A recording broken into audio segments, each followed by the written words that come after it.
기대해 나에게 주신 하루를 때론 피곤하고 일어나기 싫고 널 깨우는 알람 소리에 짜증도 나겠지만 안녕하세요.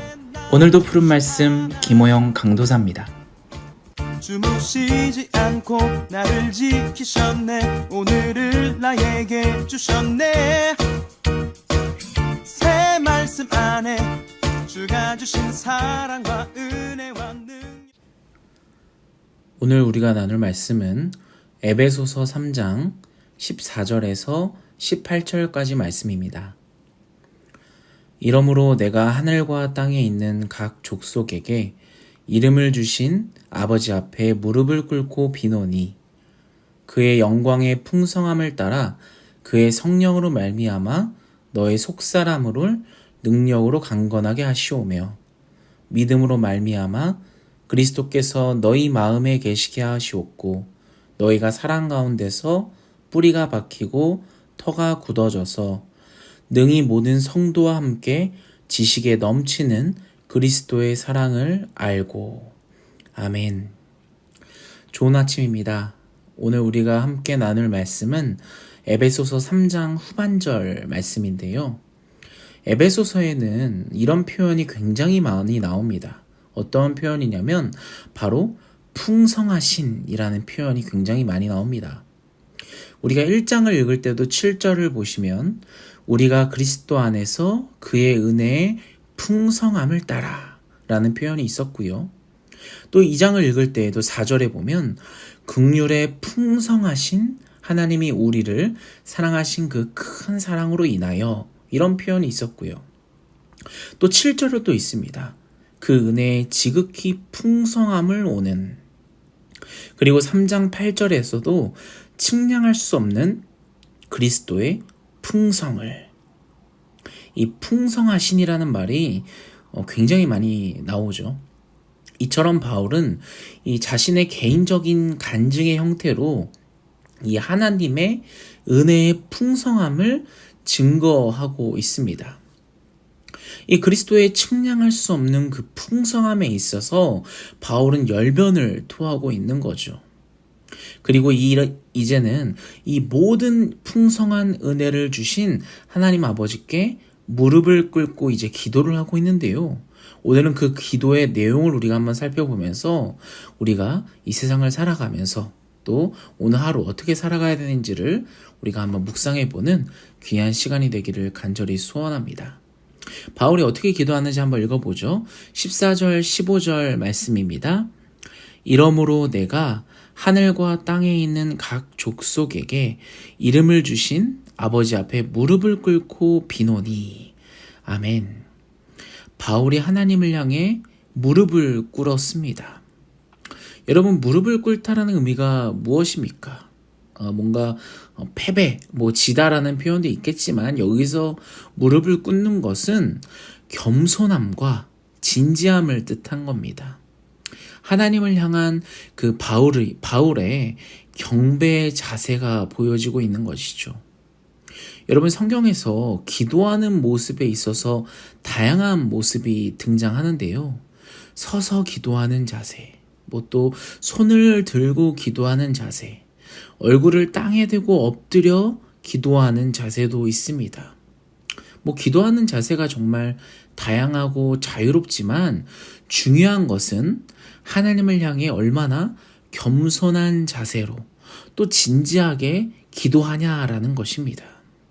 여러분들의 기도하는 자세를 한번 돌아봤으면 좋겠습니다. 또 하나님을 향한 바울의 표현 15절을 한번 다시 볼까요? 읽어보죠. 이름을 주신 아버지 앞에 무릎을 꿇고 비노니. 어떤 이름을 주신 아버지에게 비는 겁니까? 하늘과 땅에 있는 각 족속에게 이름을 주신 아버지라는 표현이 등장합니다. 무슨 말입니까? 모든 피조물의 아버지이심을 고백하고 있는 거죠. 이 얼마나 바울의 하나님을 향한 경배의 자세가 느껴집니까?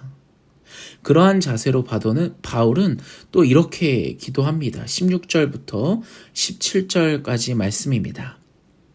그의 영광의 풍성함을 따라 그의 성령으로 말미암아 너희 속사람을 능력으로 강건하게 하시오며 믿음으로 말미암아 그리스도께서 너희 마음에 계시게 하시옵고 너희가 사랑 가운데서 뿌리가 박히고 터가 굳어져서 아멘. 18절까지 읽어볼까요? 능히 모든 성도와 함께 지식에 넘치는 그리스도의 사랑을 알고 아멘. 바울은 이렇게 기도합니다. 어떻게 기도합니까? 첫 번째, 속사람을 강건하게 해달라고 기도를 합니다. 여기서 속사람의 뜻은 인간의 내적인 존재, 무엇입니까? 마음, 혼, 영혼을 가리킵니다. 이 원문으로 읽게 되면 속사람에게까지 강건하게 되도록 해달라고 바울은 기도합니다. 무슨 말입니까? 우리의 외모뿐만 아니라 외적인 부분만이 아니라 이 내적인 부분에 이르기까지 강건하게 해달라고 기도하는 것입니다. 바로 그리스도의 영광의 풍성을 따라 우리에게 능력 주시고 또 은혜를 주심으로 우리를 성령으로 강건케 해달라고 풍성하게 해달라고 바울이 기도를 하고 있습니다. 우리도 이런 기도가 넘쳤으면 좋겠습니다. 우리의 속사람을 강건하게 해달라고. 바울은 또 이렇게 기도합니다. 그리스도께서 마음에 계시게 하소서. 그리스도께서 우리의 마음에 거하시는 것은 여러분 믿음으로 말미암아 가능한 것입니다. 왜냐하면 예수 그리스도를 믿음으로 말미암아 성령을 우리가 받기 때문입니다. 성령이 우리 안에 거하시면 그리스도께서 우리 안에 거하시죠. 왜냐하면 그리스도는 성령을 통해 우리 안에 거하시기 때문입니다. 같이 기도했으면 좋겠습니다. 그리스도께서 우리 마음에 계시게 하옵소서. 성령님께서 우리 마음에 거하게 해달라고 오늘 바울처럼 우리의 기도가 넘쳤으면 좋겠습니다. 또 마지막 세 번째, 깨닫게 하소서. 바울이 이렇게 기도합니다.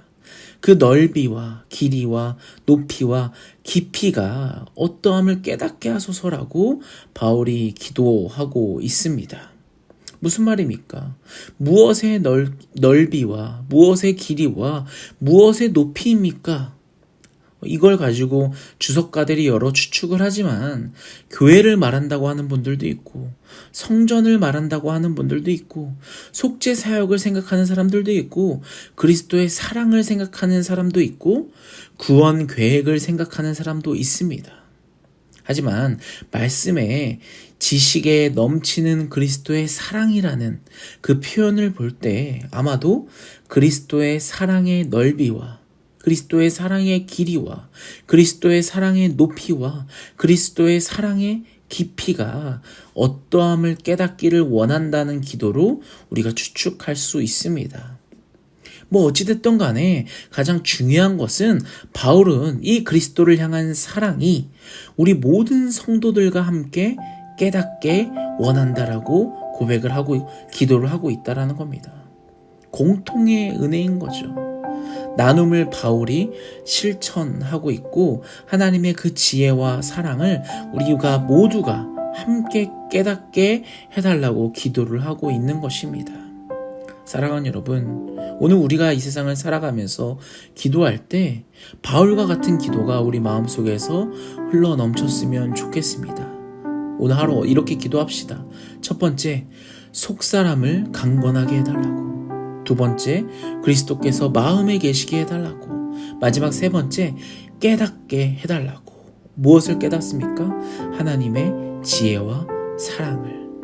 이 세 가지의 기도가 오늘 하루를 살아가는 여러분 가운데 넘치게 흘러 넘쳤으면 좋겠습니다. 오늘 이 말씀을 붙들고 이 바울의 기도를 묵상하시면서 이 바울의 세 가지 기도를 우리가 한번 주여 한번 외치며 같이 기도하며 나아가도록 하겠습니다. 같이 기도하겠습니다.